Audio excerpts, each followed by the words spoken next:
चलो कल की क्लास में कहाँ तक हो गया था आपके? अनॉक्सीकृत रक्त हुआ था, बता।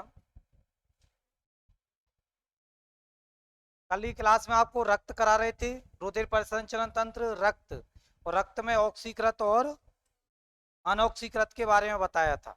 ऑक्सीकृत और अनऑक्सीकृत के बारे में बताया था आपके। अब देखो आप, इस रक्त में आप लोगों ने देखा था कि जो रक्त है,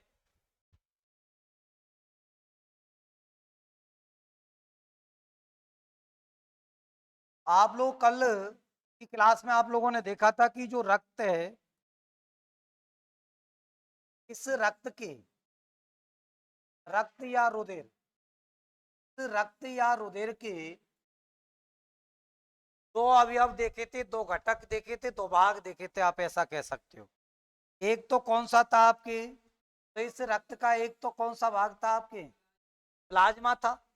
एक तो कौन सा था आपके, प्लाज्मा था आपके। और दूसरा भाग कौन सा था, रुधिर कणिकाएं थी। दूसरा भाग था आपके रुधिर कणिकाएं। एक तो प्लाज्मा था और दूसरा भाग था आपके रुधिर कणिकाएं। अब ये जो प्लाज्मा वाला भाग था और रुधिर कणिका वाला, रुधिर कणिकाओं में आप लोगों ने देखा था कि कितने प्रकार की रुधिर कणिकाएं होंगी, तो 3 प्रकार की पढ़ी थी आपने कि 3 प्रकार की क्या होंगी, रुधिर कणिकाएं होंगी। और 3 प्रकार की जो रुधिर कणिकाएं थी, इसमें आप लोगों ने देखा था कि एक तो कौन सी होंगी आपके, आरबीसी होंगी। इसके अलावा कौन सी होंगी, डब्ल्यूबीसी होंगी। और एक आप लोगों ने प्लेटलेट्स देखी। तो ये थी आपके कुल 3 रुधिर कणिकाएं, 3 टाइप की देखी थी आप लोगों ने। एक तो आरबीसी, एक डब्ल्यूबीसी, और एक कौन सी आपने प्लेटलेट्स के बारे में पढ़ा था।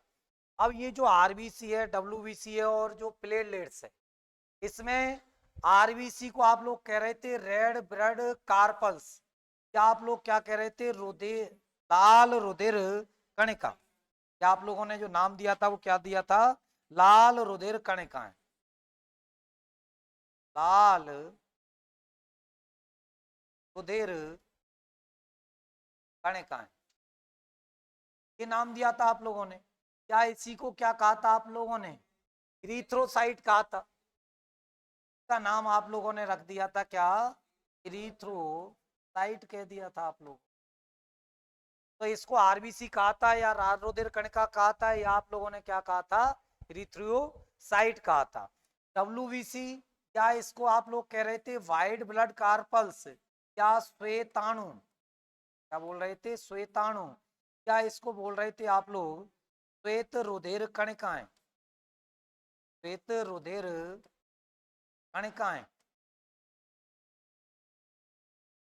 श्वेत रुधिर कणिकाएं, या इन्हीं को एक और बोला जाता है ल्यूकोसाइट। यदि कभी आपसे पूछ ले ल्यूकोसाइट किसको कहते हैं, तो डब्ल्यूबीसी को ही कहते हैं। आप लिख देना ल्यूकोसाइट किसको कहा जाता है, डब्ल्यूबीसी को ही कहा जाता है। इनको ल्यूकोसाइट भी कहा जाता है, ल्यूकोसाइट भी इन्हीं को बोला जाता है। तो डब्ल्यूबीसी या श्वेताणु या श्वेत रुधिर कणिकाएं, या आप लोग क्या कहते हो, ल्यूकोसाइट कहते हो। प्लेटलेट्स बोल रहे थे, या आप लोग इनको क्या बोलोगे, बिम्बाणु,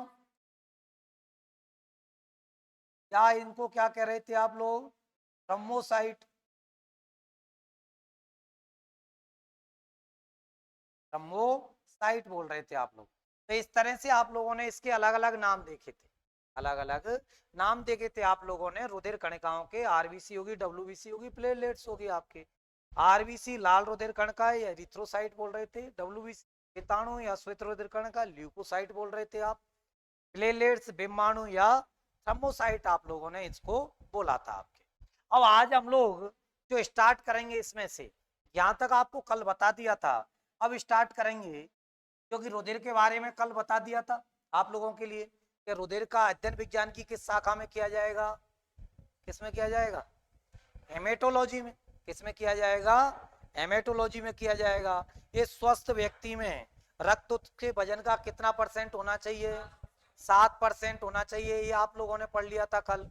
एक स्वस्थ मनुष्य में कितना रक्त होगा, तो लगभग 5 से 6 लीटर रक्त पाया जाएगा। तो इस तरह के जो तथ्य थे वो आप लोगों ने कल की क्लास में पढ़े थे। आज हम लोग स्टार्ट करेंगे किसको? प्लाज्मा।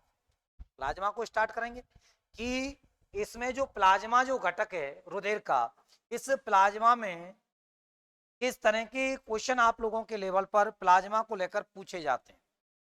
तो प्लाज्मा पर जब आप लोग बात करोगे कि जो प्लाज्मा है, प्लाज्मा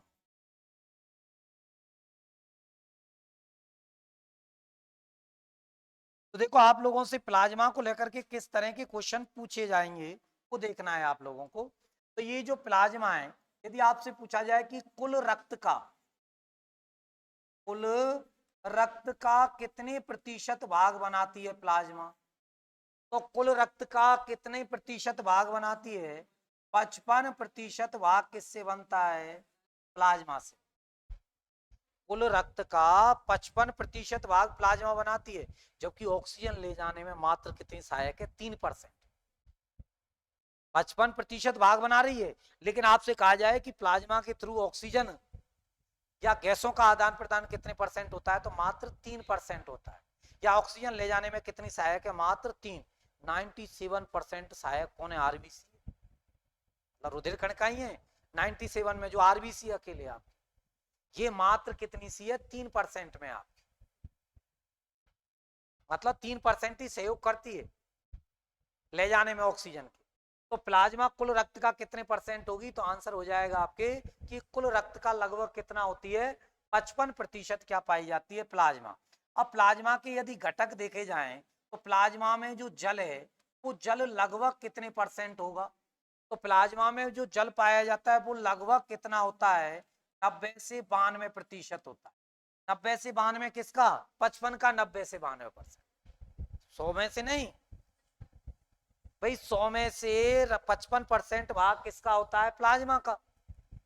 या प्लाज्मा द्वारा बनता है रक्त का 55% भाग। अब जो प्लाज्मा का जो भाग है उसमें 90 से 92% क्या पाया जाएगा? जल पाया जाएगा। इसके अलावा इसमें क्या पाई जाएंगी? प्रोटीन। इसमें से एक एल्ब्यूमिन प्रोटीन है। एल्ब्यूमिन जो प्रोटीन है वो प्लाज्मा में कितनी परसेंट होगी? तो लगभग एल्ब्यूमिन प्रोटीन पाई जाती है 4 से 4.5%, या कई जगह डायरेक्ट 4.5% बोल कि लगभग इतनी कौन सी पाई जाती है? एल्ब्यूमिन प्रोटीन पाई जाती है। तो यदि आप लोगों से कहा जाए कि रक्त में सर्वाधिक मात्रा में, जनरल साइंस में कई बार प्लाज्मा को डायरेक्ट क्या लिख देता है? वो रक्त लिख देता है। तो या तो आपसे कहेगा कि रक्त में सर्वाधिक मात्रा में, या फिर आप लोगों से कहेगा कि प्लाज्मा में सर्वाधिक मात्रा में।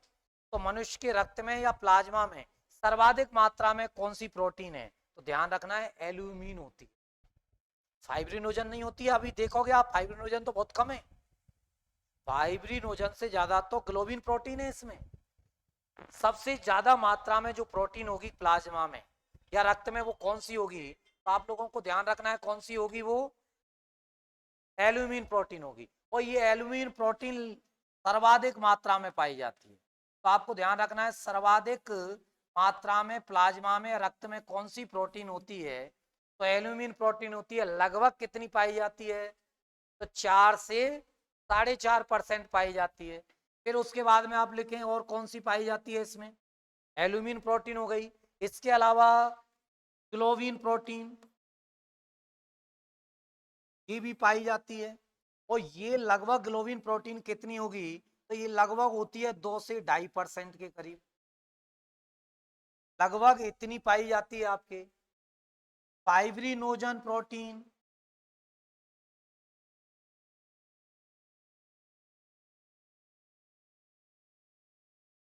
फाइब्रिनोजन प्रोटीन, फाइब्रिनोजन प्रोटीन कितनी पाई जाएगी? तो लगभग इसमें फाइब्रिनोजन प्रोटीन कितनी होगी? तो आप लोगों को ध्यान रखना है 0.3% क्या पाई जाती है? फाइब्रिनोजन प्रोटीन पाई जाती है। तो फाइब्रिनोजन प्रोटीन कितनी होगी? 0.3% के करीब ही होगी मात्र। फाइब्रिनोजन प्रोटीन 0.3% के करीब होगी। ग्लोबिन प्रोटीन लगभग 2.5% के फिर में होगी। सबसे ज्यादा मात्रा में यदि कोई प्रोटीन है तो वो कौन सी है? तो आंसर हो जाएगा एल्यूमिन प्रोटीन है, जो लगभग कितनी है आपके? 4 से 4.5%। 4 से 4.5% मात्रा किसकी होती है, एल्यूमिन प्रोटीन की होती है। इसलिए आप कह सकते हो कि सर्वाधिक मात्रा में कौन सी प्रोटीन है, तो सर्वाधिक मात्रा में कौन सी प्रोटीन है, तो आपको ध्यान रखना है कौन सी पाई जाती है, एल्यूमिन पाई जाती है। लगभग 4.5% के करीब एल्यूमिन प्रोटीन। जल लगभग 90 से 92% के करीब जल होता है। लेकिन अब बात आती है आयनों की, कि इसमें आयनों की क्या कंडीशन है। तो आप लोग आयनों की बात करोगे कि इसमें आयन पाए जाते हैं, इसमें आपकी, इसमें सोडियम आयन होगा, क्लोराइड होगा, कैल्शियम आयन होगा, मैग्नीशियम आयन होगा, इस तरह से आयन, पोटेशियम आयन होगा। ये आयन पाए जाते हैं आपके इसके अंदर, इस प्लाज्मा के अंदर। लेकिन इसमें भी यदि इस तरह से क्वेश्चन आप लोगों से पूछ ले, यदि इसमें भी इस तरह का कोई क्वेश्चन यदि आप लोगों से पूछ ले आयनों को लेकर के, और किस तरह का क्वेश्चन आए यदि आपसे पूछ ले कि सर्वाधिक मात्रा में कौन सा आयन पाया जाता है, तो आंसर क्या हो जाएगा। यदि आपसे पूछा जाए कि सर्वाधिक मात्रा में कौन सा आयन पाया जाता है, तो ध्यान रखना कौन सा पाया जाता है, सोडियम। सर्वाधिक मात्रा में पाया जाने वाला आयन, सर्वाधिक मात्रा में पाए जाने वाला आयन है ये सोडियम आयन है। तो सोडियम आयन सर्वाधिक मात्रा में पाया जाता है, सोडियम आयन सर्वाधिक मात्रा में पाया जाता है। तो यदि आपसे कहा जाए कि कौन सा आयन सर्वाधिक मात्रा में पाया जाता है, तो आंसर क्या हो जाएगा, सोडियम आयन सर्वाधिक मात्रा में पाया जाता है। प्रोटीन कौन सी पाई जाती है, तो आंसर क्या हो जाएगा, एल्यूमिन प्रोटीन सर्वाधिक मात्रा में पाई जाती है। लगभग कितनी पाई जाती है, तो आप लोग देखते हो 4 से 4.5% क्या पाई जाती है, एल्यूमिन प्रोटीन पाई हो जाएगा आसानी से आपकी। अब इसके बाद में यदि हम लोग देखें कि जो आयन है इसके अंदर, प्लाज्मा के अंदर जल है, प्रोटीन है, इन सबसे मिलकर के क्या बन रहा है, आपकी प्लाज्मा बन रहा है। सबसे मिलकर के क्या बन रहा है, प्लाज्मा बन रहा है। लेकिन एक पदार्थ का नाम आप लोग और सुनते हो, जिसको आप लोग कहते हो सीरम, जिसका क्या कहते हो आप लोग, सीरम नाम देते हो।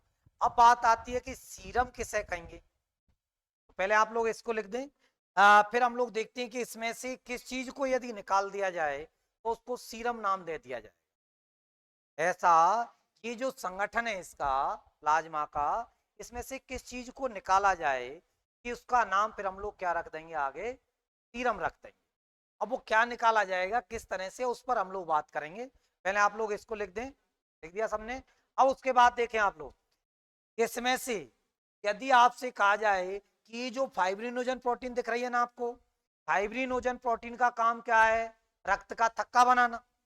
फाइब्रिनोजन प्रोटीन का काम क्या है, रक्त का थक्का बनाना है। यदि आपसे कहा जाए कि रक्त का थक्का बनाने में कौन सी प्रोटीन सहायक है, तो फाइब्रिनोजन। और विटामिन कौन सी सहायक है, के। यदि आपसे कहा जाए कौन सी विटामिन रक्त का थक्का बनाने में सहायक है, तो विटामिन के सहायक है, आपके रक्त का थक्का बनाने में सहायक है आपके। प्लेट, यदि रुधिर कणिकाओं में देखोगे तो कौन हो जाएगा, प्लेटलेट्स हो जाएंगी। कौन हो जाएंगी, प्लेटलेट्स हो जाएंगी आपके। और इधर देखा जाए प्रोटीन में तो कौन सहायक है, फाइब्रिनोजन प्रोटीन सहायक है।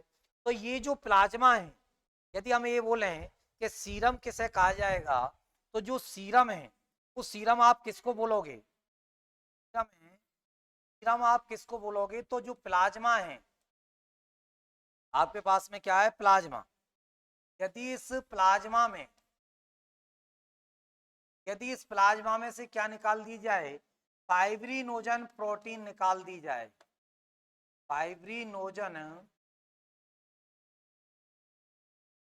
प्रोटीन। यदि ये जो प्लाज्मा है, इस प्लाज्मा में से आप लोग क्या निकाल रहे हो, फाइब्रिनोजन प्रोटीन को निकाल रहे हो। तो यदि जो प्लाज्मा है, इस प्लाज्मा में से क्या निकाल दी जाए, फाइब्रिनोजन प्रोटीन निकाल दी जाए, तो शेष बचे भाग को क्या कहा जाएगा,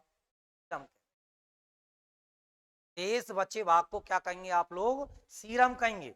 तो कई बार पूछ लेता है कि सीरम का अध्ययन कहलाता है, तो सीरियोलॉजी।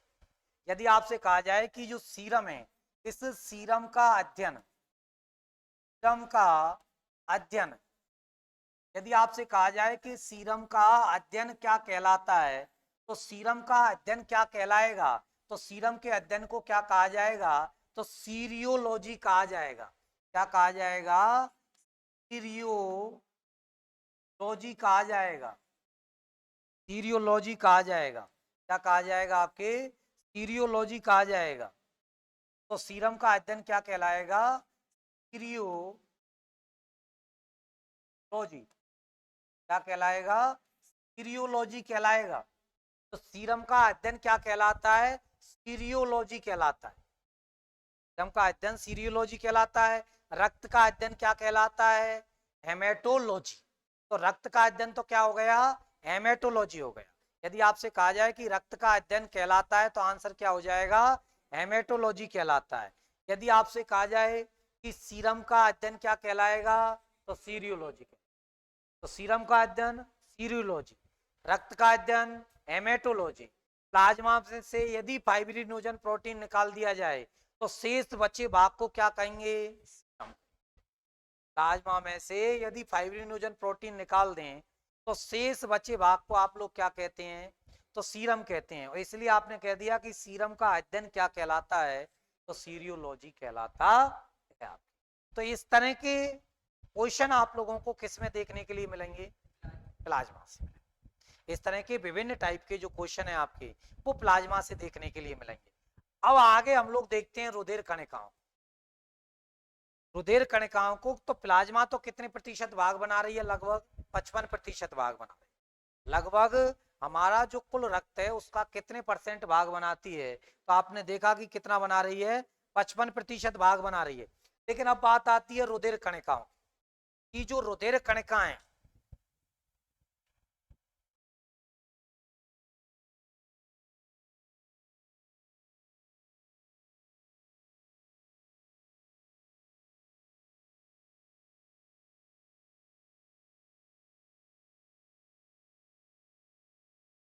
ब्लड जो कार्पल्स हैं, ये रुधिर कणिकाएं अभी आप लोगों ने देखी थी कि रुधिर कणिकाएं कितने प्रकार की होती हैं?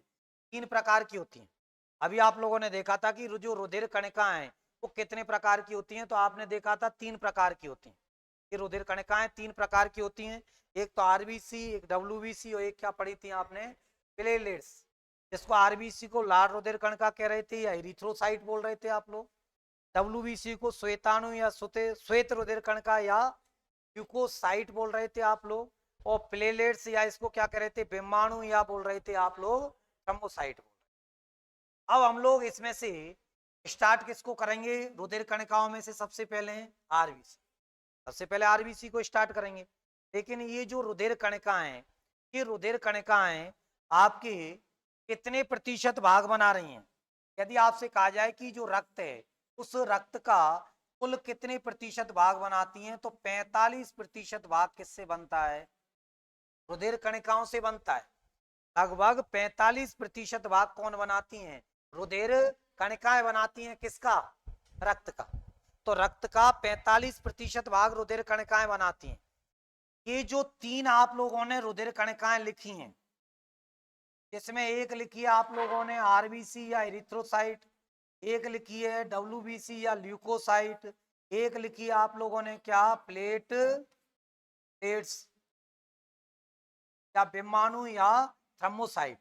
ये जो आप लोगों ने लिखी हैं इस तरह से, इसमें आप लोग देखोगे कि हमारे ब्लड का 99% भाग किससे बन रहा है?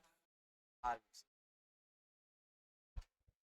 99% भाग में अकेली कौन है? आरबीसी। और 1% भाग में ये दोनों मिलकर डब्ल्यूबीसी। 99% भाग आरबीसी का है और 1% में दोनों मिलकर है डब्ल्यूबीसी और प्लेटलेट्स। तो मेन कौन है आपके? आरबीसी। कई बार आरबीसी को ही रक्त के रूप में प्रेजेंट कर दिया जाता है। कई बार जब हम लोग रक्त बोलते हैं तो उसको किसके रूप में समझ लिया जाता है? आरबीसी के रूप में ही समझ लिया जाता है। क्योंकि बड़ा भाग किससे बन रहा है? आरबीसी से। मतलब 99% जो रक्त बन रहा है वो किससे बन रहा है? आरबीसी से बन रहा है। अब यदि आपसे पूछा जाए कि रुधिर जो कणिकाएं या रुधिर के निर्माण, रुधिर के अंदर आरबीसी और डब्ल्यूबीसी का अनुपात। कई बार एग्जामों में आ जाता है कि आरबीसी और डब्ल्यूबीसी का अनुपात कितना होता है। बिल्कुल, यदि आप लोगों से कहा जाए कि आरबीसी और डब्ल्यूबीसी का अनुपात कितना होता है, तो आप लोगों को ध्यान रखना है 600 अनुपात 1। निकाला गया अनुपात है, मैं नहीं बता रहा हूँ, निकाला गया अनुपात है कि कितना रहता है आपके 600 अनुपात 1 रहता है।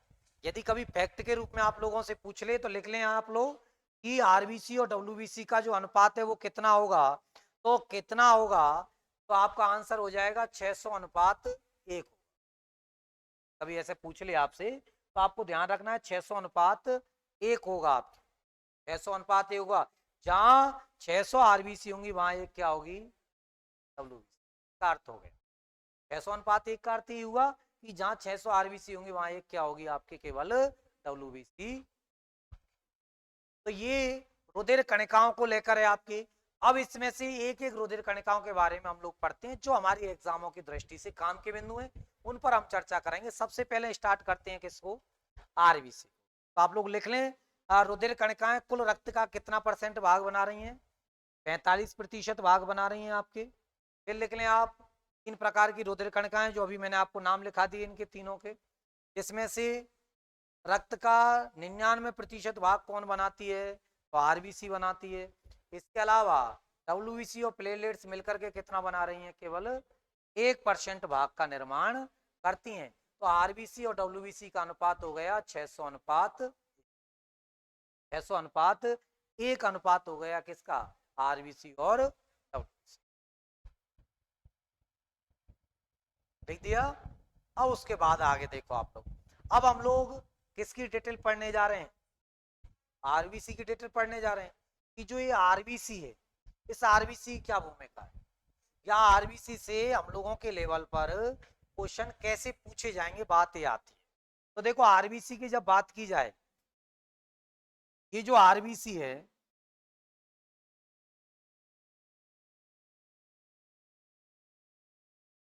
रेड ब्लड कार्पल्स या इरिथ्रोसाइट आप लोग बोल रहे हो इसको।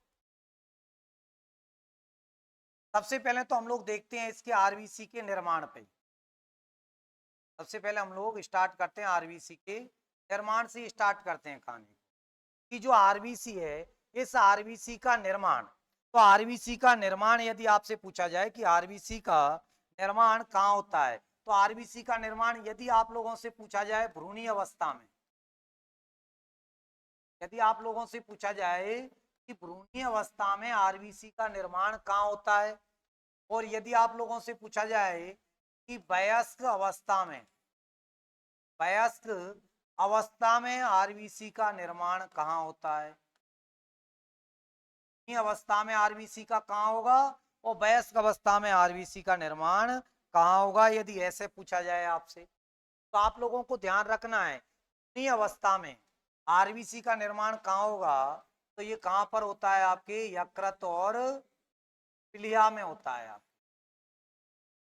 प्लेन बोलते हैं जिसको, तिल्ली बोलते हैं, तो यकृत और पिलिया में होता है आपकी किसमें, भ्रूणीय अवस्था में।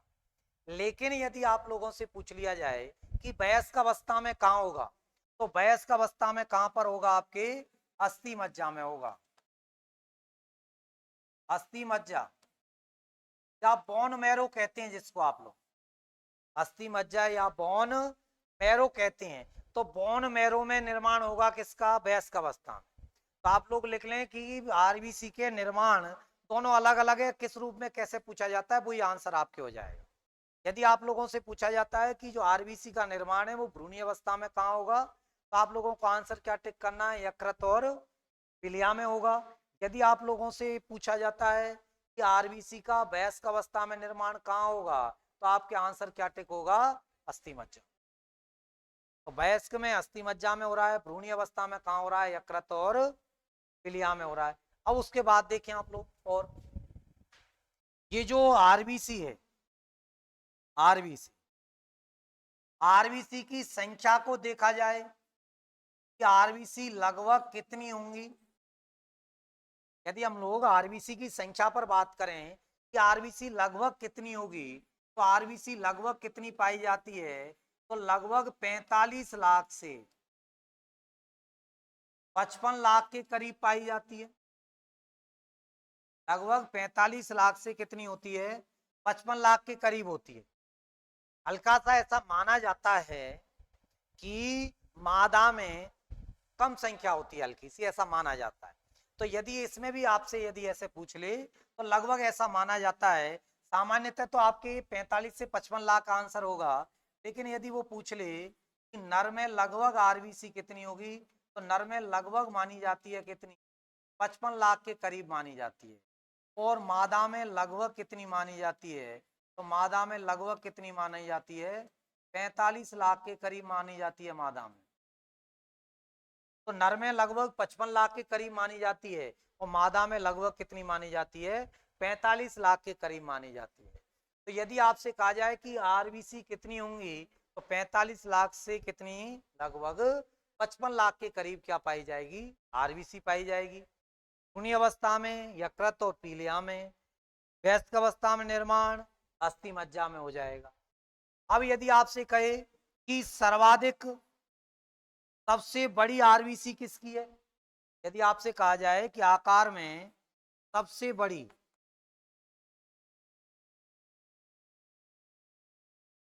बड़ी आरबीसी किसकी पाई जाती है, किसकी होती है, और सबसे छोटी,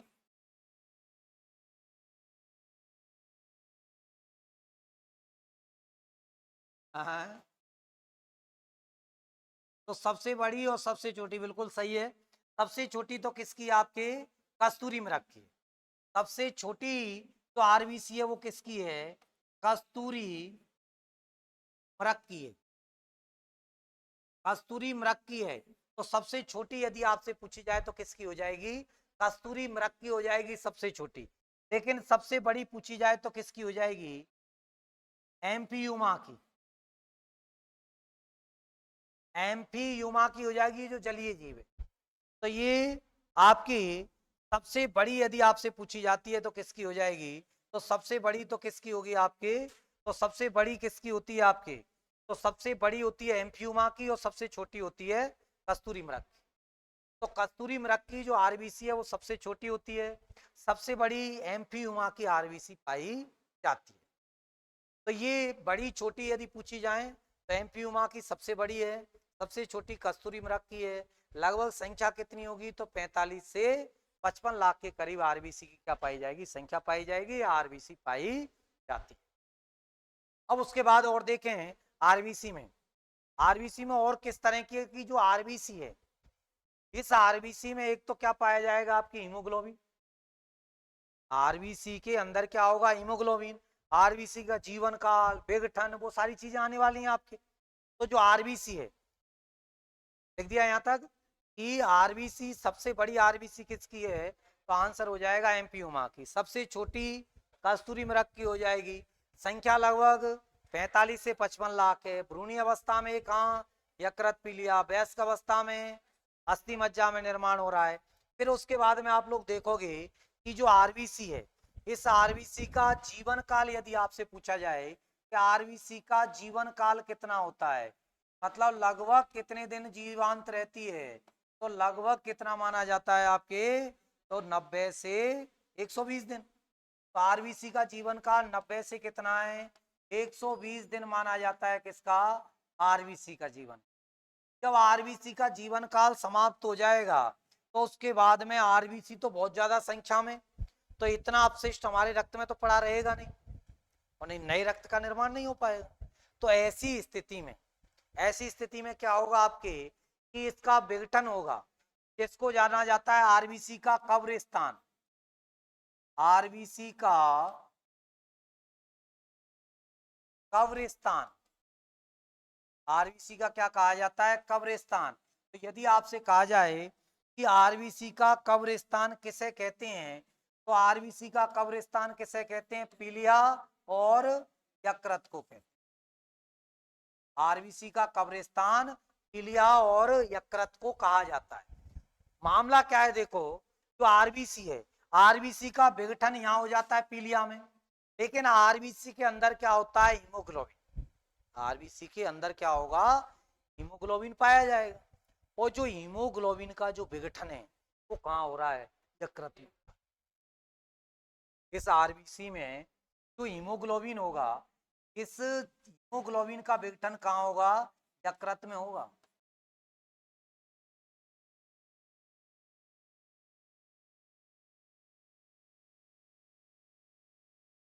यकृत में हो जाएगा हीमोग्लोबिन का विघटन। अब हीमोग्लोबिन का विघटन जब होगा तो हिम और ग्लोबिन, हिम वर्ण, हिम पाया जाएगा वर्णक, और प्रोटीन क्या होगी, ग्लोबिन होगी। हिम वर्णक और प्रोटीन ग्लोबिन होगी। तो इस हीमोग्लोबिन में जब विघटन होगा तो इसमें से एक आयन निकलेगा। कौन सा निकलेगा, हिम वर्णक में कौन सा होता है, फेरस आयन, Fe+2 होता है। ये जो Fe+2 आयन है, जैसे ही इसके विघटन होगा तो Fe+2 निकलेगा एक, तो इसमें से तो ये जो Fe+2 आयन है वो तो कहाँ संचित हो जाता है, एकत्रित हो जाता है यकृत। तो ये जो Fe+2 आयन है ये कहाँ पर संचित होगा, तो ये संचित होगा कहाँ पर आपके, तो ये संचित कहाँ पर हो जाएगा, यकृत में हो जाएगा। एक तो ये काम होगा आपके। तो आप लोगों को ध्यान रखना है, आरबीसी का कब्रिस्तान किसको कहा जाएगा, पीलिया और यकृत को कहा जाएगा। ये जो आरबीसी है उसका विघटन पीलिया में हो जाएगा, लेकिन आरबीसी में जो हीमोग्लोबिन है वो कहां पर होगा, यकृत में डिस्ट्रॉय होगा। यकृत में हिमवर्णक और ग्लोबिन प्रोटीन में टूट जाएगा। अब इसके सहयोग से एक तो हिमवर्णक में क्या पाया जाएगा, Fe+2 आयन पाया जाएगा, जिसको क्या कहोगे आप, फेरस आयन। ये फेरस आयन कहाँ एकत्रित होता है या संचित हो जाता है, यकृत में। मतलब ये स्टोरेज कहाँ हो जाता है, यकृत में। तो यदि आपसे कहा जाए कि हीमोग्लोबिन के विघटन के पश्चात हीमोग्लोबिन में उपस्थित फेरस आयन कहाँ पर एकत्रित होता है, तो कहाँ हो जाएगा, यकृत। यदि आप लोगों से पूछा जाए कि आरबीसी का विघटन कहाँ होता है, तो आंसर पीलिया हो जाएगा। लेकिन आपसे पूछा जाए हीमोग्लोबिन का विघटन कहाँ होता है, यकृत। कई बार पीलिया ऑप्शन नहीं देता है, डायरेक्ट पूछ लेता है आरबीसी का विघटन होता है या कब्रिस्तान कहा जाता है, तो फिर यकृत टिक करना होता है आपकी। अब ये तो ये निकल गया। दूसरा, आप लोग इसमें से देखते हो कि जैसे ही विघटन होगा तो एक तो बन जाएगा बिलीरुबिन, एक तो कौन सा वर्णक बन जाएगा, लिखें बिलीरुबिन, एक तो बनेगा बिलीरुबिन। अब ये जो बिलीरुबिन और एक कौन सा बन जाएगा आपके, बिलीवर्डिन।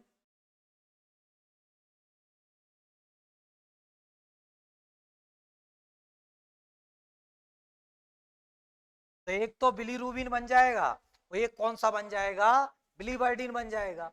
ये जो बिलीरुबिन है, ये बिलीरुबिन एकत्रित हो जाता है आपके, और इस के कारण ये त्वचा के नीचे एकत्रित हो जाता है, आपके नाखूनों के नीचे एकत्रित हो जाता है। वो कैसा रंग प्रदान करता है, पीला, पीला रंग देता है आपके। तो ये जो बिलीरुबिन है ये त्वचा पर कैसा रंग उत्पन्न करेगा, पीला। तो त्वचा का पीला रंग हो जाएगा इसके कारण, त्वचा का पीला रंग हो जाएगा किसके कारण, बिलीरुबिन के कारण। लेकिन जो बिलीवर्डिन वर्णक है, ये बिलीवर्डिन किस में टूटेगा, तो एक तो इससे बन जाएगा क्या, यूरोक्रोम। एक तो क्या बन जाएगा आपके, यूरोक्रोम बन जाएगा, एक तो यूरोक्रोम बन जाएगा आपके। इसके अलावा यूरोक्रोम के अलावा और क्या बनेगा, स्टेरोबिलिन, स्टेरोबिलिन बन जाएगा। एक तो यूरोक्रोम बना और एक क्या बन गया आपके, स्टेरोबिलिन बन गया। मैंने आपसे कहा कि आरबीसी का कब्रिस्तान किसको कहते हैं, पीलिया और यकृत को। आरबीसी का विघटन पीलिया में हो गया, लेकिन आरबीसी के अंदर पाए जाने वाला जो हीमोग्लोबिन है, उस हीमोग्लोबिन जब टूटेगा तो एक तो उससे क्या निकलेंगे, फेरस आयन निकलेंगे। फेरस आयन कहाँ एकत्रित रह जाते हैं, यकृत में रह जाते हैं। तो फेरस आयन तो कहाँ रह गए आपके, यकृत में रह गए। कौन से आयन, फेरस आयन। तो फेरस आयन तो कहाँ रह गए आपके, यकृत में रह गई। फिर उसके बाद में आपको लिखना है कि जो हीमोग्लोबिन टूटेगा उससे क्या बनेंगे, बिलीरुबिन और बिलीवर्डिन बनेंगे। ये दोनों बनेंगे भाई। एक तो Fe+2 निकल जाएगा, ये क्या निकलेगा, क्या बनेगा, बिलीरुबिन। एक इसके विघटन से क्या बनेगा, बिलीवर्डिन। अब बिलीरुबिन तो त्वचा के नीचे, नाखूनों के नीचे एकत्रित हो जाएगा, नाखूनों के नीचे ज्यादा होता है एकत्रित, जिससे क्या आ जाता है, पीलापन। जिसको कई बार आप लोग कह देते हैं कि पीलिया हो गया, जॉन्डिस हो गया। और बिलीवर्डिन जब टूटेगा तो उससे बनेंगे यूरोक्रोम और स्टेरोबिलिन। यूरोक्रोम के कारण क्या होता है, तो यूरोक्रोम के कारण क्या हो रहा था, मूत्र का रंग पीला, मूत्र पीला हो जाता है, या मूत्र का रंग पीला। तो यदि आपसे कहा जाए कि मूत्र का रंग पीला किस वर्णक के कारण होता है, तो यूरोक्रोम के कारण मूत्र का रंग कैसा हो जाएगा, पीला। और स्टेरोबिलिन के कारण लिखें मल का रंग भूरा, मल भूरा हो जाता है, या मल का रंग कैसा होगा, भूरा होगा आपके। तो इस तरह से आरबीसी का जीवन काल 90 से 120 दिन है। उसके बाद आरबीसी का क्या हो जाएगा, विघटन हो जाएगा, आरबीसी विघटित हो जाएगी। कि आरबीसी का कब्रिस्तान किसको कह रहे हैं आप लोग, तो पीलिया और यकृत को क्या कहा जाता है, आरबीसी का कब्रिस्तान का। यदि आपसे कहा जाए कि आरबीसी का कब्रिस्तान किसे कहते हैं, तो आंसर क्या हो जाएगा, पीलिया और यकृत को कहा जाता है। हीमोग्लोबिन टूटेगा जिससे एक तो क्या बन गया, फेरस आयन बन गया। फेरस आयन तो कहाँ एकत्रित हो जाएंगे, तो यकृत में हो जाएंगे। इसके अलावा बिलीरुबिन और क्या बन गया, बिलीवर्डिन। बिलीरुबिन त्वचा का पीला रंग होगा, बिलीवर्डिन के कारण यूरोक्रोम और क्या, स्टेरोबिलिन। यूरोक्रोम के कारण मूत्र का रंग पीला, और स्टेरोबिलिन के कारण मल का रंग भूरा हो जाएगा। मल का रंग कैसा हो जाएगा, भूरा हो जाएगा। अब आगे देखें आप लोग, ये जो है, ये जो हीमोग्लोबिन है, इस हीमोग्लोबिन की क्या स्थिति है। हीमोग्लोबिन की यदि स्थिति देखी जाए, तो ये जो हीमोग्लोबिन है इसकी क्या स्थिति है, तो देखें आप लोग हीमोग्लोबिन की क्या स्थिति है।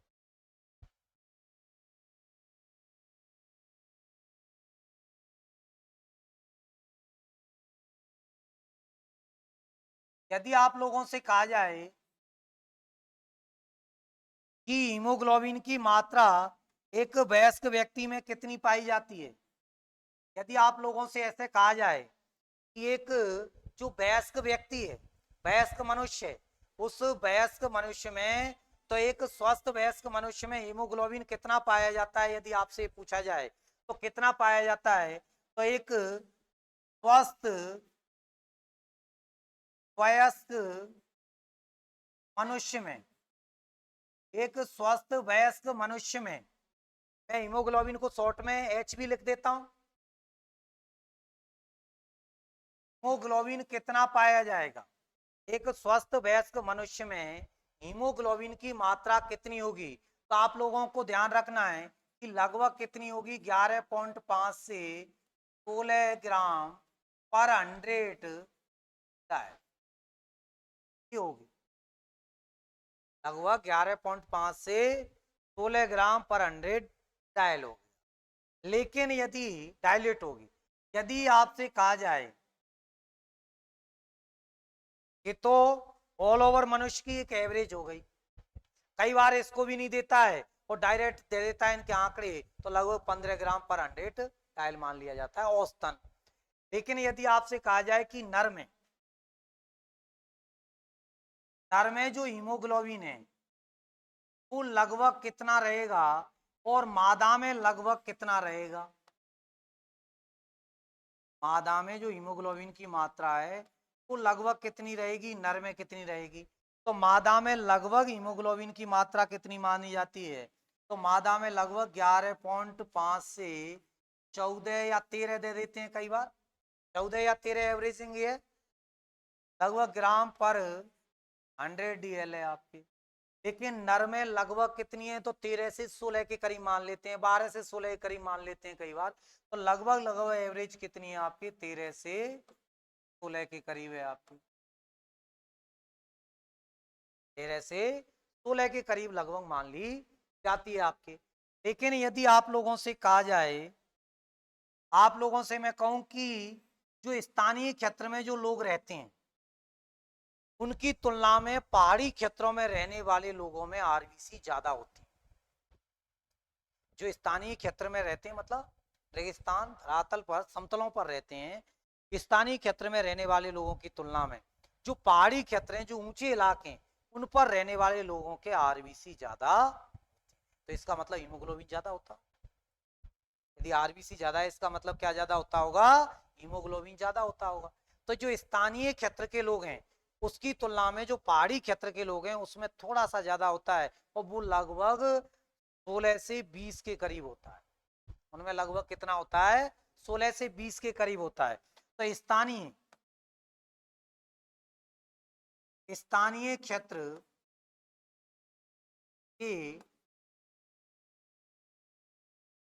लोगों की तुलना में,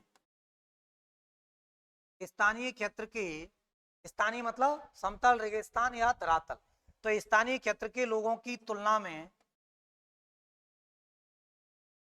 पहाड़ी क्षेत्र में, पहाड़ी क्षेत्र में रहने वाले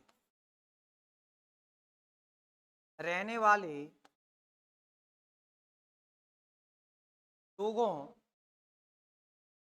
पहाड़ी क्षेत्र में रहने वाले लोगों में आरबीसी अधिक होती है। आरबीसी ज्यादा होती है बजाय जो स्थानीय क्षेत्र में जो लोग रहते हैं उसकी तुलना में पहाड़ी क्षेत्रों पर पाए जाने वाले लोगों में आरबीसी क्या होगी? ज्यादा। पहाड़ी क्षेत्र वाले लोगों में आरबीसी ज्यादा होगी, इसलिए लगभग स्थानीय क्षेत्र की तुलना में, ये स्थानीय क्षेत्रों के डाटा है, इसका मतलब पहाड़ी क्षेत्र के लोगों में लगभग आरबी हीमोग्लोबिन कितना होगा? तो पहाड़ी क्षेत्र के जो लोग हैं, पहाड़ी क्षेत्र के जो लोग हैं, इन पहाड़ी क्षेत्र के लोगों में जो हीमोग्लोबिन होगा वो लगभग कितना होगा? 16 से 30 ग्राम पर 100, लगभग 16 से 20 ग्राम हो। और जबकि सामान्य बात करें तो वयस्क में कितना होता है? 11.5 से 16 के करीब होता है। सामान्य रूप से बात करें तो वयस्क में लगभग कितना होता है? 11.5 से 16 के करीब होता है आपके। लेकिन यदि आप लोगों से और भी इसमें डाटा पूछ लिया जाए, बच्चों में, जो छोटे बच्चे होते हैं उनमें हीमोग्लोबिन कितना होता है? कम होगा या ज्यादा वयस्क से? बच्चों में हीमोग्लोबिन, तो बच्चों में कितना होता है आपके? क्या वयस्क से कम होता है या ज्यादा? हाँ, कम होगा, ज्यादा? ज्यादा होगा। बच्चों में ज्यादा होता है, बच्चों में क्या होता है? ज्यादा होता है। अरे अभी आप लोग देखोगे आरबीसी का काम क्या है? गैसों का आदान प्रदान। बच्चों के फेफड़े उतने कैपेसिटी वाले नहीं होते हैं, धीरे धीरे कैपेसिटी क्या होती है? डेवलप होती है आपकी। तो ये जो बच्चों में हीमोग्लोबिन लगभग कितना होगा? तो बच्चों में लगभग होता है 21 से लेकर के 29 ग्राम पर 100। तो बच्चों में वयस्क की तुलना में हीमोग्लोबिन क्या होता है? ज्यादा। स्थानीय क्षेत्रों की तुलना में पहाड़ी क्षेत्रों पर रहने वाले लोगों में हीमोग्लोबिन क्या होगा? ज्यादा, ज्यादा होगा। तो ये हीमोग्लोबिन को लेकर। अब बात आती है कि जो आरबीसी है, देखो हीमोग्लोबिन से यदि डाटा पूछा जाए तो इस तरह से डाटा निकलेगा आपकी। हीमोग्लोबिन से पूछा भी जाता है तो इस तरह से डाटा निकल सकता है कि एक स्वस्थ वयस्क व्यक्ति में लगभग 11.5 से 16 के करीब होगा, नर में लगभग 13 से 16 के करीब, मादा में 11.5 से 14 के करीब। स्थानीय क्षेत्र के लोगों की तुलना में पहाड़ी क्षेत्र पर रहने वाले लोगों में अधिक आरबीसी पाई जाती है, इसलिए पहाड़ी क्षेत्र के लोगों में हीमोग्लोबिन लगभग कितना होगा? 16 से 30 के करीब होगा। बच्चों में लगभग 21 से 29 के करीब होगा। बच्चों में कितना होगा? 21 से 29 के करीब होगा। तो यदि बच्चों में पूछा जाए तो लगभग कितना हो जाएगा? 21 से 29। तो एक तो ये ध्यान रखना है आपको, स्थानीय मतलब रेगिस्तान वाले क्षेत्रों की तुलना में पहाड़ों पर रहने वाले लोगों में आरबीसी ज्यादा होगी, इसका मतलब हीमोग्लोबिन ज्यादा पाया जाता है। आरबीसी ज्यादा मतलब हीमोग्लोबिन क्या होगा? उनमें ज्यादा पाया जाता है। अब इसमें जो हीमोग्लोबिन है, अभी आप लोगों ने देखा था कि हीमोग्लोबिन का जब विघटन हो रहा है तो इससे एक आयन निकल रहा है जिसको आप लोग क्या कह रहे थे? Ferrous ion. तो हीमोग्लोबिन में कितने फेरस आयन पाए जाते हैं और इनके काम क्या है इसमें, या क्या मामला है? देखो हीमोग्लोबिन का लिख दिया यहां तक। अब उसके बाद देखें आप लोग कि जो हीमोग्लोबिन है, यदि इसको आप लोग देखोगे कि जो हीमोग्लोबिन है, इस हीमोग्लोबिन में कौन सा आयन पाया जाता है? फेरस आयन पाया जाता है। कौन सा आयन पाया जाता है आपके? फेरस आयन पाया जाता है किसमें? हीमोग्लोबिन में। तो हीमोग्लोबिन में कौन सा आयन होगा आपके? फेरस आयन पाया जाता है किसमें? हीमोग्लोबिन में। अब यदि आप लोगों से पूछा जाए कि एक हीमोग्लोबिन का अणु है कितना? एक हीमोग्लोबिन के अणु में कितने फेरस आयन होंगे? तो आपको ध्यान रखना है, एक हीमोग्लोबिन के अणु में लिखें कितने होंगे? 4। कितने फेरस आयन होंगे? 4। तो यदि आपसे पूछा जाए कि एक हीमोग्लोबिन के अणु में कितने फेरस आयन होते हैं, तो आंसर क्या टिक होगा? 4 होंगे। एक फेरस आयन से कितनी ऑक्सीजन जुड़ती हैं? तो एक फेरस आयन से कितनी? एक ऑक्सीजन जुड़ती है। एक फेरस आयन से क्या जुड़ती है? एक ऑक्सीजन जुड़ती है। भाई एक हीमोग्लोबिन में कितने फेरस आयन होंगे या Fe+2 आयन होंगे? 4। और एक Fe+2 आयन से कितनी ऑक्सीजन जुड़ती हैं? तो एक ऑक्सीजन जुड़ती है। तो आपसे ऐसे पूछ सकता है कि एक हीमोग्लोबिन के अणु से, Hb का मतलब क्या किससे ले रखा है? हीमोग्लोबिन से हमने। तो एक हीमोग्लोबिन के अणु से कितनी ऑक्सीजन जुड़ेंगी? तो कितनी हो जाएंगी? 4 ऑक्सीजन। कितनी जुड़ जाएंगी? 4 ऑक्सीजन। 4 ऑक्सीजन जुड़ जाएंगी। एक हीमोग्लोबिन के अणु में 4 Fe+2 आयन है और एक Fe+2 आयन से कितनी ऑक्सीजन जुड़ रही है? एक। तो इसका मतलब एक हीमोग्लोबिन से कितनी जुड़ जाएंगी? 4 जुड़ जाएंगी। तो 4 ही हैं तो कितनी हो जाएंगी? 4 हो जाएंगी। आप लोग जो आरबीसी पढ़ रहे हो, इस आरबीसी में एक चीज आप लोगों को ध्यान रखनी है कि जो आरबीसी है, इस आरबीसी में स्तनधारियों की जो आरबीसी है, आपको ध्यान रखना है विशेष रूप से स्तनधारियों की। वयस्क स्तनधारी, वयस्क स्तनधारियों की आरबीसी में क्या नहीं पाया जाता है? केंद्रक। वयस्क स्तनधारियों की, देखें आरबीसी में, वयस्क स्तनधारियों की आरबीसी में लिख दीजिए क्या नहीं पाया जाता है? आरबीसी में केंद्रक क्या होता है? अनुपस्थित होता है। केंद्रक अनुपस्थित होता है, केंद्रक नहीं पाया जाता है। तो वयस्क स्तनधारियों की आरबीसी में केंद्रक नहीं होता है, लेकिन स्टार्टिंग में होता है। भ्रूण वाली अवस्था में क्या है? केंद्रक होता है। धीरे धीरे आरबीसी के आकार डेवलप होते हैं, उसके अंदर आयन, प्लाज्मा, अन्य चीजें डेवलप होती हैं, जिसके कारण केंद्रक क्या होता है? दबता हुआ चला जाता है और लास्ट में नाम मात्र का रह जाता है और धीरे धीरे वो क्या हो जाता है? विलुप्त हो जाता है। इसलिए आप लोग कह देते हो, लेकिन प्रारंभ में तो केंद्रक पाया जाता है। तो वयस्क स्तनधारियों की आरबीसी में केंद्रक अनुपस्थित होता है, अनुपस्थित होता है। लेकिन प्रारंभ में, लेकिन प्रारंभ में, लेकिन प्रारंभ में केंद्रक पाया जाता है। लेकिन प्रारंभ में केंद्रक क्या होता है? पाया जाता है। प्रारंभ में केंद्रक पाया जाता है, बाद में जब एडल्ट अवस्था की ओर जाता है तो धीरे धीरे क्या हो जाता है? वो विलुप्त हो जाता है। लेकिन इसके अपवाद हैं तो आप लोगों को ध्यान रखने हैं। इसका अपवाद है आपके, जो स्तनधारी है लेकिन जब भी उसकी आरबीसी में क्या है? केंद्रक है। और वो अपवाद कौन से हैं इसके? तो आपको ध्यान रखना है, एक तो ऊंट और एक कौन सा है? लामा। ऊंट और लामा दोनों ही अपवाद हैं, इनकी आरबीसी में क्या होता है? केंद्रक होता है।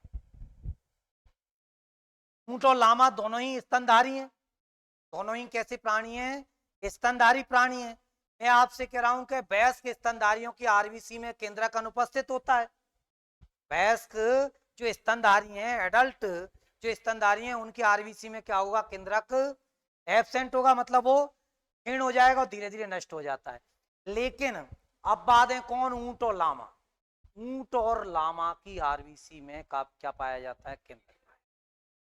ऊंट और लामा में वयस्क अवस्था में भी क्या होता है? केंद्रक होता है।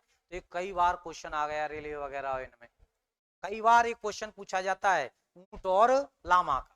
तो आप लोगों को ध्यान रखना है ऊंट और लामा की आरबीसी में क्या नहीं पाया जाता है, केंद्रक नहीं पाया, वो सॉरी केंद्रक पाया जाता है, बाकी अन्य में नहीं पाया जाता है, अन्य में नहीं पाया जाता है, जबकि ऊंट और लामा में पाया जाता है। अब ये जो रक्त का लाल रंग हो रहा है उसके लिए कौन जिम्मेदार है, तो वैसे मैंने आपको कल भी बताया था, लिख दिया, कल भी बताया था आप लोगों को कि, और रेस्पिरेटरी सिस्टम में बताया था कि हीमोग्लोबिन से कौन जुड़ती है, ऑक्सीजन। जो हीमोग्लोबिन है, ये जो हीमोग्लोबिन है,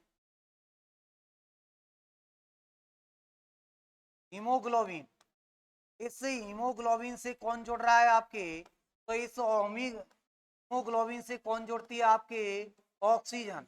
और ऑक्सीजन इससे जुड़ करके, हीमोग्लोबिन से कौन जुड़ेगी, ऑक्सीजन, और ऑक्सीजन जुड़ करके क्या बना रही है, तो लिख दीजिए आप लोग क्या बना रही है, ऑक्सी हीमोग्लोबिन। क्या बनाती है, ऑक्सी हीमोग्लोबिन बनाती है, ऑक्सी हीमोग्लोबिन बनाती है। ऑक्सीजन हीमोग्लोबिन से जुड़ करके क्या बनाती है, तो आंसर क्या हो जाएगा, ऑक्सी हीमोग्लोबिन बनाती है। और ये जो ऑक्सी हीमोग्लोबिन बन रहा है इसका रंग कैसा होता है, तो इसका रंग कैसा होता है, तो इसका रंग होगा चटकीला लाल, चटकीला लाल रंग होता है। इसलिए आप लोग कह सकते हो कि रक्त का रंग कैसा है, चटकीला लाल, क्योंकि रक्त को रंग प्रदान कौन करता है, हीमोग्लोबिन। रक्त को रंग प्रदान कौन कर रहा है, हीमोग्लोबिन। और हीमोग्लोबिन में भी कौन कर रहा है, हिमवर्णक। और हिमवर्णक में भी अंदर जाओगे तो कौन सा आयन कर रहा है, फेरस, लोहा तत्व कर रहा है। या तो लोहा तत्व कहोगे या क्या कहोगे आप लोग, फेरस आयन कहोगे। ये रंग प्रदान करने का कार्य कर रहा है। तो इस प्रकार से ऑक्सी हीमोग्लोबिन का रंग कैसा हो जाएगा, चटकीला लाल हो जाएगा। तो ऑक्सी हीमोग्लोबिन का रंग होता है, तो आपके आंसर क्या हो जाएगा, चटकीला लाल रंग होता है किसका, ऑक्सी हीमोग्लोबिन का। तो ऑक्सी हीमोग्लोबिन का रंग यदि आपसे पूछा जाए तो कैसा हो जाएगा, चटकीला लाल रंग हो जाएगा। अब उसके बाद और देखें आप लोग, यदि यदि हम लोग देखें कि जो रक्त की, यदि शरीर में रक्त की पर्याप्त आपूर्ति नहीं हो पा रही है, क्या है, पर्याप्त आपूर्ति है, तो उसको क्या कहा जाएगा, शरीर में रक्त की अपर्याप्त आपूर्ति है। यदि आपसे कहा जाए शरीर में रक्त की अपर्याप्त आपूर्ति है,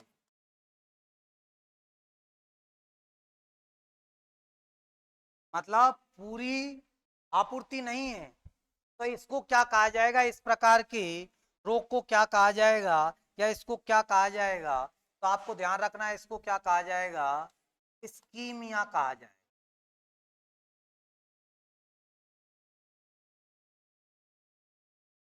इस्कीमिया कहा जाएगा, क्या कहा जाएगा, इस्कीमिया कहा जाएगा। आपको ध्यान रखना है क्या कहा जाएगा, इस्कीमिया कहा जाएगा, इस्कीमिया कहा जाएगा आपके। इसके अलावा यदि आप लोगों से कहा जाए, यदि आप लोगों से कहा जाए, मैंने अभी आपसे कहा था कि स्थानीय क्षेत्र में जो लोग हैं उनमें तो आरबीसी की क्या है, कमी होती है, बजाय किसके, पहाड़ी क्षेत्र के। यदि उस स्थानीय क्षेत्र का व्यक्ति है उसको कहाँ पहुंचा दिया जाए, पहाड़ी क्षेत्र पर, तो कौन सा रोग हो जाएगा, तो आपको ध्यान रखना है तुगता हो जाता है। कौन सा रोग, तुगता। यदि देखें, यदि स्थानीय क्षेत्र में रहने वाला व्यक्ति, यदि स्थानीय क्षेत्र में रहने वाला व्यक्ति पहाड़ी क्षेत्र में, पहाड़ी क्षेत्र में रहने लगता है, तो दुखता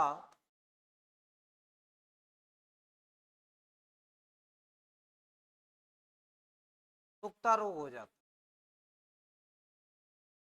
अरे पहाड़ों पर दाब क्या है, कम। दाब कम है तो गैस की प्रॉपर आपूर्ति नहीं हो पाएगी। गैस की प्रॉपर क्या नहीं हो पाएगी, आपूर्ति, क्योंकि आरबीसी कम है इसमें, तो स्थानीय वाले में तो आरबीसी क्या है, कम है। तो ऑलरेडी गैस तो कम ही है ऊपर। आप जैसे धरातल से कहां जाओगे ऊपर, दाब क्या होगा, कम। इसका मतलब गैसों की जुड़ने की क्षमताएं धीरे धीरे क्या होती जाएंगी, कम। तो ज्यादा आरबीसी होनी चाहिए, जब भी सप्लाई गैस की हो पाएगी। तो एक तरह से गैस की सप्लाई, ऑक्सीजन की सप्लाई क्या हो जाती है, कमजोर। इस रोग में क्या हो जाता है, ऑक्सीजन की सप्लाई एक तरह से कमजोर हो जाती है। एनोक्सिया कहते हैं इसको, एनोक्सिया कहते हैं। इंग्लिश में क्या कहते हैं, एनोक्सिया।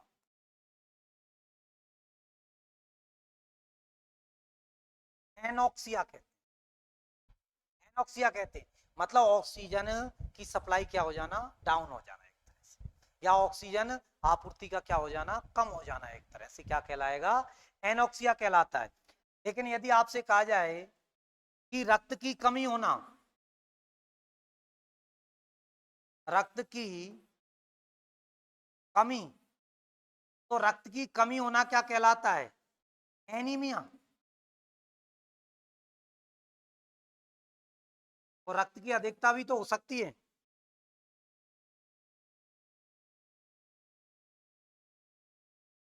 रक्त की अधिकता, यदि रक्त की अधिकता हो जाए तो, यदि रक्त की क्या हो जाए, अधिकता हो जाए तो, भाई रक्त की कमी से क्या हो गया, एनीमिया हो गया। तो अधिकता से भी तो रोग हो सकता है। तो ध्यान रखना, पॉलीसाइथेमिया होता है। कौन सा होता है, पॉलीसाइथेमिया होता है, पॉलीसाइथेमिया।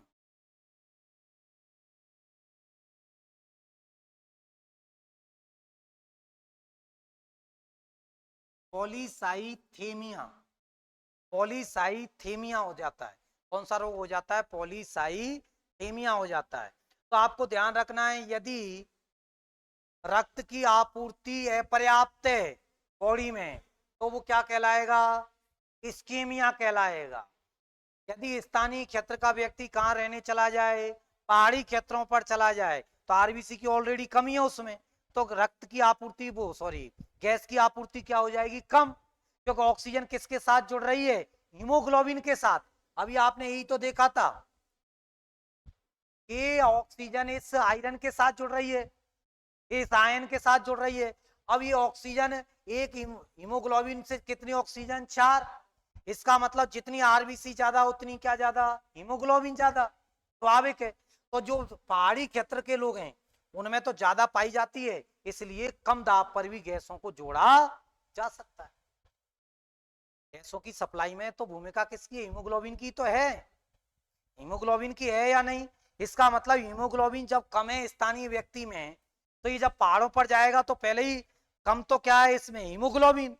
और गैसों का दाब भी क्या है, कम। तो कम गैसें जुड़ पाएंगी या नहीं, इसका मतलब ऑक्सीजन की आपूर्ति प्रॉपर नहीं हो पाई। एनोक्सिया का मतलब क्या हो गया, ऑक्सीजन की कमी होना, या ऑक्सीजन की प्रॉपर क्या नहीं हो पाना, पूर्ति नहीं हो।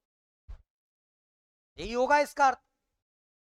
रक्त की कमी से एनीमिया, और रक्त की अधिकता से क्या हो जाता है, पॉलीसाइथीमिया रोग हो जाता है। और एक आपको लास्ट चीज और ध्यान रखनी है इसमें से, यदि आपसे पूछा जाए कि आरबीसी का काम क्या है, आरबीसी का कार्य क्या है, तो का क्या कार्य निकल कर आया है ऑल ओवर से, तो सीधा सा निकल कर आया है गैसों का आदान प्रदान। गैसों के आदान प्रदान में भूमिका कौन निभा रही है, आरबीसी निभा रही है। तो गैसों का आदान प्रदान, गैसों का आदान प्रदान, गैसों का क्या हो गया, आदान गया। तो ये आपके पूरा ऑल ओवर किसको लेकर था, आरबीसी को लेकर था। ये पूरा की पूरा ऑल ओवर आपके आरबीसी को लेकर था, जिसमें पूरा आपको आरबीसी का एक तरह से पूरा की पूरा डाटा बताया था, जिसमें से यहाँ से स्टार्ट किया था कि रक्त है, रक्त के दो घटक हैं, एक तो प्लाज्मा, एक रुधिर कणिका है, फिर रुधिर कणिका है, 3 टाइप की हैं आपके, जिसमें से आपने प्लाज्मा को पढ़ा कि प्लाज्मा में क्या है, 55% रक्त का बना रही है, जल 90 से 92% है आपके, एल्यूमिनियम प्रोटीन कितनी है, लगभग 4.5%। सबसे ज्यादा मात्रा में कौन सी प्रोटीन है, तो एल्यूमिन प्रोटीन है आपके। फाइब्रिनोजन प्रोटीन क्या काम करती है, रक्त का थक्का बनाने का, लेकिन प्लाज्मा में कितनी है, केवल 0.3% है। सर्वाधिक आयन कौन सा है, तो सोडियम आयन। और सर्वाधिक प्रोटीन कौन सी है, तो एल्यूमिन प्रोटीन है, ये देखा था आप लोगों ने। लेकिन यदि फाइब्रिनोजन प्रोटीन निकाल दोगे क्या बचेगा, सीरम। तो सीरम का अध्ययन क्या कहलाएगा, तो सीरियोलॉजी कह रहे थे आप लोग। फिर रुधिर कणिकाएं कितना भाग बना रही हैं, 45, जिसमें से 99% रक्त का भाग कौन है, आरबीसी। 1% में कौन है, डब्ल्यूबीसी प्लेटलेट्स हैं। आरबीसी और डब्ल्यूबीसी का अनुपात कितना बताया था, 600 अनुपात 1 होता है आपके, 600 अनुपात 1 होता है। फिर आरबीसी का निर्माण आपने देखा भ्रूणीय अवस्था में कहाँ, यकृतोपीलिया में। वयस्क अवस्था में कहाँ, अस्थि मज्जा या बोन पैरों में हो रहा था। संख्या कितनी, लगभग 45 से 55, नर में लगभग 55, मादा में लगभग 45। सबसे बड़ी आरबीसी किसकी थी, एमपीयू माँ की। सबसे छोटी कस्तूरी मृग की थी। सबसे छोटी किसकी थी, कस्तूरी मृग की थी। फिर आपने लाइफ साइकिल देखी, इसका जीवन काल लगभग 90 से 120 दिन है। आरबीसी का कब्रिस्तान किसको कहा जाता है, पीलिया यकृत को। हीमोग्लोबिन में कौन सा आयन है आपके, Fe+2 आयन है, जो कहाँ एकत्रित हो रहा था, यकृत में। इसके अलावा एक टूट किस में रहा था, बिलीरुबिन और बिलीवर्डिन। तो हीमोग्लोबिन टूटकर एक तो क्या निकल रहा था, Fe+2 आयन, मतलब फेरस आयन। ये फेरस आयन तो शरीर से बाहर नहीं निकलेगा, ये तो कहाँ एकत्रित हो जाएगा, यकृत में एकत्रित हो जाएगा आपके। बाकी बिलीरुबिन त्वचा पर पीला रंग दे देगा, और बिलीवर्डिन किसमें, यूरोक्रोम और स्टेरोबिलिन में टूट जाएगा। यूरोक्रोम मूत्र के साथ जाएगा, इसलिए मूत्र को कैसा रंग, पीला। और स्टेरोबिलिन मल के साथ बाहर निकलेगा, इसलिए मल को कैसा रंग दे दिया, पूरा रंग प्रदान कर दिया। फिर उसके बाद में आपने देखा कि इसमें हीमोग्लोबिन कितना होगा, तो जिसमें आपने देखा कि लगभग 11.5 से 16 ग्राम, नर में 13 से 16, मादा में 11.5 से 14। स्थानीय क्षेत्र के लोगों की तुलना में पहाड़ी क्षेत्रों के रहने वाले लोगों में आरबीसी क्या होती है, तो ज्यादा पाई जाती है। तो पहाड़ी क्षेत्र के लोगों में हीमोग्लोबिन कितना, लगभग 16 से 20। बच्चों में हीमोग्लोबिन 21 से 29 ग्राम के करीब होता है आपके बच्चों के अंदर हीमोग्लोबिन की जो मात्रा है। इसके अलावा जुड़ने के आधार पर देखा तो हीमोग्लोबिन में क्या पाया जाता है, फेरस आयन पाया जाता है। एक हीमोग्लोबिन में कितने फेरस आयन, तो 4 फेरस आयन। और एक फेरस आयन से कितनी ऑक्सीजन, 4। तो एक हीमोग्लोबिन के अणु से 4 ऑक्सीजन हो गई। फिर आपको बताया था कि भैंस के स्तनधारियों में आरबीसी में क्या नहीं पाया जाता, केंद्रक। लेकिन ऊंट और लामा की आरबीसी में क्या पाया जाता है, केंद्रक पाया जाता है आपके। तो ऊंट और लामा का उदाहरण आप लोगों को ध्यान रखना है, इसमें क्या पाया जाता है, केंद्रक पाया जाता है आपके। इसके अलावा हीमोग्लोबिन के साथ ऑक्सीजन जुड़ेगी तो क्या बनेगा, ऑक्सी हीमोग्लोबिन। तो इसलिए रंग कैसा हो गया, चटकीला लाल। रक्त के लाल रंग के लिए जिम्मेदार कौन है, तो हीमोग्लोबिन है। तो शरीर में रक्त की है पर्याप्त आपूर्ति किस क्या कहलाती है, इस्केमिया कहलाती है। स्थानीय क्षेत्र के लोग यदि पहाड़ी क्षेत्रों पर रहने लग जाएं तो वहां पर क्या होगा, कौन सा, तुगता रोग हो जाएगा, जिसको क्या कहा जाएगा, एनोक्सिया। कौन सा रोग कहते हैं, एनोक्सिया कहा जाता है आपके। रक्त की कमी होना, एनीमिया। रक्त की अधिकता, पॉलीसाइथीमिया के नाम से जाना जाता है, रक्त की अधिकता होना। और आरबीसी का काम क्या है, गैसों का आदान प्रदान करना। तो ये आपको ऑल ओवर किसके बारे में बताया था, आरबीसी के बारे में बताया था। चलो आप सब लोगों को बहुत बहुत धन्यवाद। आगे की अगली क्लास में